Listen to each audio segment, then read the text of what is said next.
کو ایک چھوٹا سا کلپ دکھاتا ہوں اور پھر ایک میں ماڈل دکھاؤں گا، لیکن آپ کو دکھاتا ہوں آج کا دن کی مناسبت 27ویں شب ہے۔ میرے ایک دل کے اندر بڑی، تمام مسلمانوں کی طرح میرے دل کے اندر بھی بڑی آرزو ہے کہ روزہ رسول کو اندر سے دیکھنے کا، صلی اللہ علیہ وسلم، ان کا ایک موقع سعادت مل جائے۔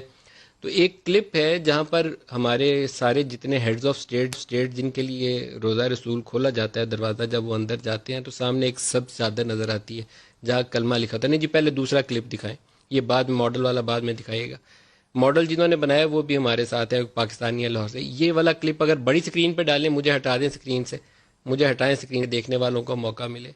یہ وہ جگہ ہے جہاں پر دروازہ کھولا جاتا ہے، روزہ رسول کے لوگ اندر جاتے ہیں تو اس دیوار تک جا پاتے ہیں۔ آپ جالیوں کے اندر سے جب دیکھتے ہیں تو یہاں پر کلمہ لکھا ہوا ہے اور یہ آپ اس کو دیکھ سکتے ہیں۔ یہ چادر پوری دیوار کے اوپر لگی ہوتی ہے اور درمیان میں یہ سرخ رنگ کی پٹی چلی ہے۔ اس کے اوپر بھی جو لکھا ہوا ہے میں بتاؤں گا، اس کا ایک تبرک کے طور پر کچھ حصہ چھوٹا سا میرے پاس موجود بھی ہے، لیکن یہ جن صاحب نے اس کے اوپر کام کیا، ریسرچ کی، ادھر ایک محراب بھی بنی ہوئی ہے چھوٹی سی، سامنے وہ جالیاں آپ کو نظر آ رہی ہیں۔ سارے لوگ یہیں تک رہتے ہیں، اس حد سے آگے کسی کو جانے کے لیے راستہ موجود نہیں ہے۔ ایک راستہ ہے، وہ راستہ کیسے ہے وہ بڑا ایک مشکل طریقہ ہے، وہ ایکسپلین کریں گے جو ہمارے ساتھ مہمان ہیں۔ مدینہ کے اندر ایک انسٹیٹیوٹ ہے، میوزیم ہے، جہاں ڈاکٹر عبدالعزیز کاکی وہ اس کو مینج کرتے ہیں۔ تو ایک ہمارے پاکستانی ساتھی، نوجوان ہے، ابھی زیادہ عمر بھی نہیں ہے ان کی، سید مزین ہاشمی، لاہور سے ان کا تعلق ہے۔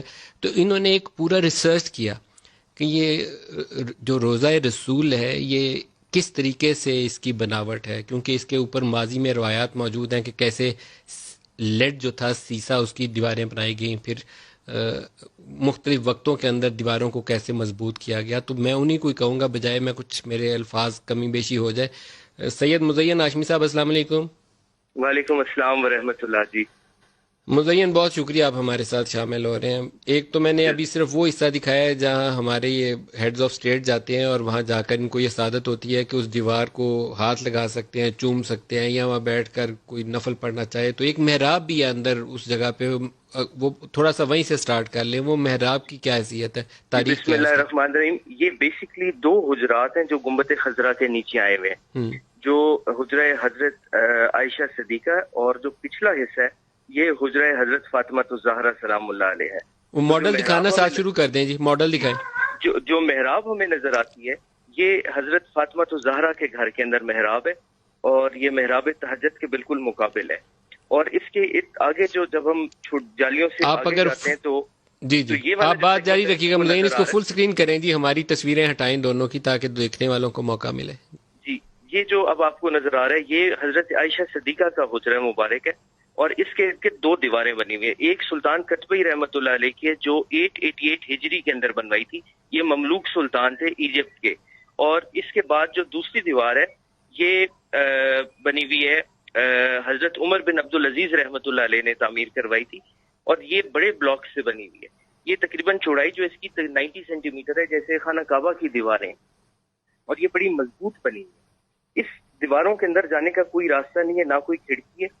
اس کو اندر جانے کا صرف ایک طریقہ ہے کہ یہاں سے لیڈر ایک لگتی ہے جو باہر سے لگتی ہے گرین غلاف کو، اور اس سے آگے جاتے ہیں۔ جب آگے جاتے ہیں تو آگے قبۃ النور، جس کو گنبد نور بھی اردو میں اگر ہم ٹرانسلیٹ کریں، یا ڈوم آف لائٹ جس کو کہہ لیں، تو وہ نظر آتا ہے۔ یہ گنبد خضرا کے بالکل نیچے ایک اور گنبد ہے، اور اس گنبد کے اندر ایک کھڑکی ہے جیسے گنبد خضرا کے اندر کھڑکی ہے۔ That is the only way جس کے ذریعے آپ قبر انور شریف تک جا سکتے ہیں۔ جب اس گنبد مبارک کی کھڑکی کو سلائڈ کرتے ہیں تو آگے لکڑی کی چھت آتی ہے۔ جو لکڑی کی چھت ہے وہ رسول اللہ صلی اللہ علیہ وسلم کے زمانے سے وہاں پہ موجود ہے، اور اس کے اوپر کھجور کے پتے اور جو کیمل وول ہوتے ہیں اس کے کچھ بلینکٹ، جس کو ترپال ہماری لینگویج میں کہتے ہیں، اس قسم کی چیزیں آج تک ویسی کی ویسی پڑی ہوئی ہیں۔ اور that is the only way جس کے ذریعے آپ حضور پاک صلی اللہ علیہ وسلم کے قبر مبارک تک جا سکتے ہیں۔ اور باقی سارے کا سارا حجرہ کمپلیٹلی سیلڈ ہے، اور اس کو بڑے عرصے سے نہ کھولا گیا، نہ اس کی خدمت کے لیے اس کو صرف دکھا گیا تھا لاسٹ ٹائم شاہ فیصل کے پیریڈ میں اور کنگ عبداللہ کے زمانے میں۔ اچھا، یہ جو اس وقت لکڑی کی چھت ہمارے سامنے اسکرین کے اوپر نظر آئی ہے اینڈ کے اوپر، یہ وہ لکڑی کی چھت ہے جس کے اندر ایک چھوٹا سا روشن دان ہے۔ آپ بتاتے ہیں کہ اسی روشن دان سے ہی اندر آپ دیکھ سکتے ہیں، ویسے اندر کوئی جاتا نہیں ہے۔ یہ لکڑی کی چھت اوریجنلی اس وقت سے ہے، نبی پاک صلی اللہ علیہ وسلم کی زندگی کے وقت سے، اور آج تک ویسے ہی قائم ہے۔ بالکل جی۔ اور اس کے اوپر جو گنبد ہے یہ سلطان قالون رحمت اللہ علیہ نے بنوایا تھا، یہ بھی مملوک سلطان تھے. یہ جو وائٹ والا گنبد ہے جسے گنبد نور آپ کہہ رہے ہیں، گنبد نور جس کو کہتے ہیں. اور پھر جو گنبد خضرا ہے یہ پھر ٹرکس نے بنوایا، اوٹومنز نے بنوایا جس کے اوپر. اچھا مزین، یہ جو ماڈل ہے پورا، یہ ابھی مدینہ میں کس میوزیم میں موجود ہے؟ یہ متحف دارالمدینہ ہے، مدینہ میوزیم. یہ ایئرپورٹ کے پاس ہے، یہاں پہ آپ جا سکتے ہیں. اور یہاں پہ ڈاکٹر عبدالعزیز کاکی ہیں، انہوں نے بہت سارے مختلف ماڈلز اور بھی بنائے ہوئے ہیں جو رسول اللہ صلی اللہ علیہ وسلم کی سیرت النبی کے حوالے سے ہیں. اور مدینہ اور مکہ کی ساری تاریخ کے سارے ماڈلز ڈیٹیل کے ساتھ پڑے ہوئے ہیں وہاں پہ. تو آپ نے اس پہ ریسرچ کیسے کی؟ کیونکہ یہ ایسی چیزیں ہیں جو عام لوگوں تک انفارمیشن پورے نہیں ہوتے. ہم تو سمجھتے تھے کہ شاید وہ جو سامنے دیوار نظر آتی ہے جہاں پر وہ سب چادر نظر آتی ہے کہ اس کے پیچھے روزہ مبارک ہے، لیکن اب یہ آپ کا ماڈل دیکھیں تو پتہ چلتا ہے کہ نہیں، اس سے زیادہ چیزیں.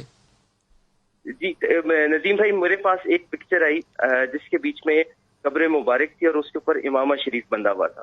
تو وہ وائرل ہونا شروع ہوئی کہ یہ رسول اللہ صلی اللہ علیہ وسلم کے روزہ انور کی تصویر ہے. اور تو میں نے اپنے بزرگوں سے، اپنے اجداد سے سنا ہوا تھا کہ وہ روزہ مبارک جو ہے وہ اس طرح کا نہیں ہے.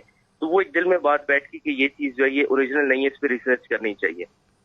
تو اس پہ تقریباً مجھے 6 سے 7 سال لگے ہیں جی ریسرچ کرنے میں.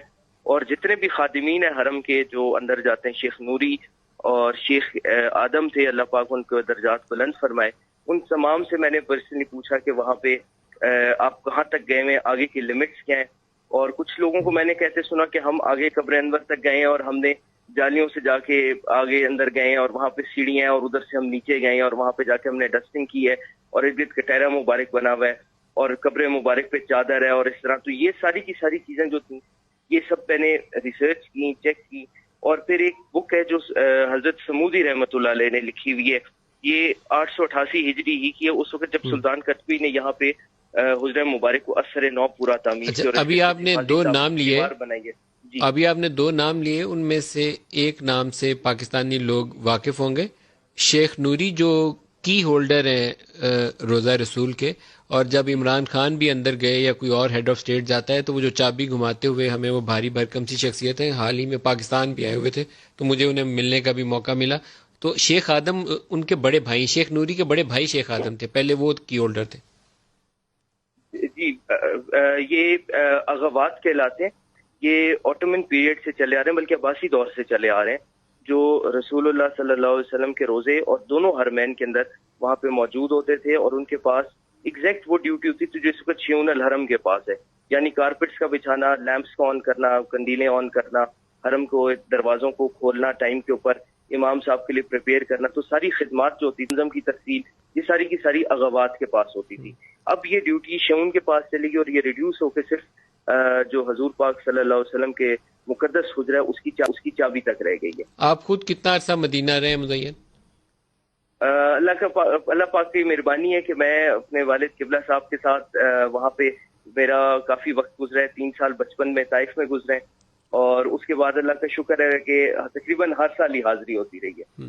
ہم جو شروع والا کلپ تھا وہ دوبارہ، یہ جو آپ نے روزہ رسول والا دکھایا جی پروڈیوسر صاحب، اس کے ساتھ ایک میوزک کا چھوٹی سی وہ نعت بھی نظر سنائی دے رہی تھی، اگر اس کے ساتھ سنا دیں تو پھر ہم مزین کو خدا حافظ کہتے ہیں. فل سکرین کر کے اس کو پلے کر دیں. یہ عام تک جو حمزہ اسٹیٹ ہے یہیں تک جاتے ہیں، یہ ذہن میں رکھیے گا. یہ وہ جگہ ہے جو بہت ہی باسعادت قسم کی ہے، جہاں تک پوری دنیا میں سے چند ایک لوگ اندر جاتے ہیں، وہ دروازہ کھلتا ہے تو یہیں تک جا پاتے ہیں. وہ دکھا پائیں گے جی یہ کلپ دوبارہ دکھائے گا یہ والا جی. ولا تجهروا له بالقول كجهر بعضكم لبعض أن تحبط أعمالكم وأنتم لا تشعرون إن الذين يغضون أصواتهم عند رسول الله أولئك الذين امتحن الله قلوبهم للتقوى لهم مغفرة وأجر عظيم. مزین یہ جو سرخ والا حصہ ہے سب چادر کے اوپر، اس کے اوپر ایک تو لا الہ الا اللہ محمد رسول اللہ لکھا ہوتا ہے، اس کے علاوہ اور آیات بھی ہیں؟ ندیم بھائی، جو حضور پاک صلی اللہ علیہ وسلم کی سرحاندی شریف ہے، جو ریاض الجنہ والی کھڑکی ہے، وہاں پہ ایک کلمہ مبارک لکھا ہوا ہے، اس پہ لا الہ الا اللہ محمد رسول اللہ لکھا ہوا ہے، اور اس کے ساتھ ایک بڑا پیچ اور لگا ہوا ہے. دوسری پکچر ہے، اس میں لکھا ہوا ہے کہ یہ قسمہ مبارک مکہ المکرمہ میں فلاں تاریخ کو جو ہے اس کو ریڈی کیا گیا اور پیش کیا گیا. جو سامنے ہمیں 3 پیچز نظر آ رہے ہیں ریڈ کلر پہ، اس پہ ایک پہ لکھا ہوا ہے حاذا قبر النبی صلی اللہ علیہ وسلم، دوسرے والے پہ لکھا ہوا ہے حاذا قبر سیدنا ابو بکر صدیق رضی اللہ تعالیٰ عنہ، اور تیسرے پہ لکھا ہوا ہے حاضرہ قبر عمر الفاروق رضی اللہ تعالیٰ عنہ۔ ایک پیچ ریڈ کلر کا قدمین شریف والی سائٹ پہ لگا ہوا ہے، اس پہ لکھا ہوا ہے صدق اللہ العظیم و صدق رسول الکریم، اور ایک ریڈ کلر کا بینڈ ہے جو حجرہ مبارک کے اوپر چل رہا ہے، ایمبرائڈری کا گولڈ کی جیسے خانہ کعبہ کے اوپر ہے، اس کے اوپر سورہ فتح لکھی ہوئی ہے ساری کی ساری، سورہ فتح لکھی ہوئی سے لے کے جی بسم اللہ سے شروع کے اینڈ تک مکمل سورہ فتح لکھی ہوئی ہے۔ ماشاءاللہ ماشاءاللہ، جی اسی کی وہ آیت ہے قد صدق اللہ رسولہ الرؤیا بالحق ہے۔ وہ کیا بات ہے جی، میں بریک قریب آ رہی ہے جی۔ آپ کا بہت شکریہ سید، آپ کی وجہ سے آج یہ مجھے بھی بہت ساری انفارمیشن اور ہمارے دیکھنے والوں کو بھی مل گئی۔ ایک بریک لے لیں۔